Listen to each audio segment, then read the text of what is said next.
เช้านี้ที่สกลนครอยู่ในมือผมนี่ทั้งหน้าผมนี่คือจุดจี้มันอยู่ในอันต้นบุกเด้อพี่น้องเด้อผมเห็นบ่พี่น้องจุดจี้นี่กินได้บ่ตาเสน่ห์กินได้เด้อครับเด้อเขาจะหาแมงจุดจี้ที่อยู่ในต้นบุกนี้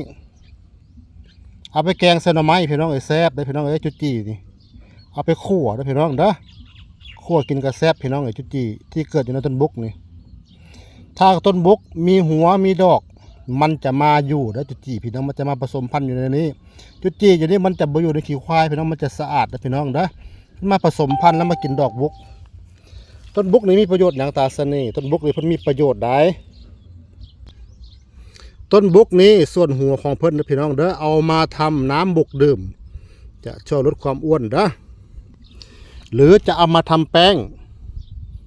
เอาไปทำแป้งมันมีวิธีขั้นตอนทำอยู่นะพี่น้องเด้อแป้งของมันจะเหนียวหนึบแซ่บพี่น้อง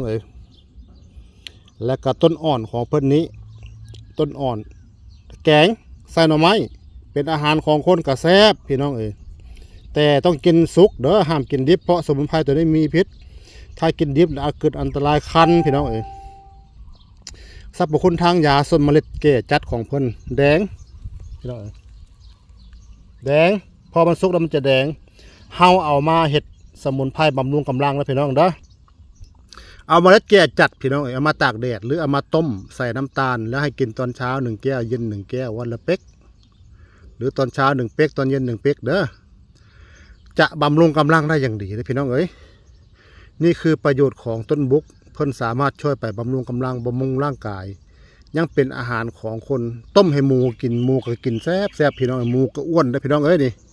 หมูมักขนาดได้พี่น้องมันหวานพี่น้องเอาทุกสิ่งทุกอย่างก่อนกินก่อนใส่อย่าเพิ่งเชื่อผมด้วยให้ศึกษาดีๆก่อนจังหาอยู่จังหากินแล้วให้อยู่ดีมีแห้งอย่าเจ็บอย่าไข้ขอให้สุขภาพแข็งแรงกับผมขอบพระคุณครับ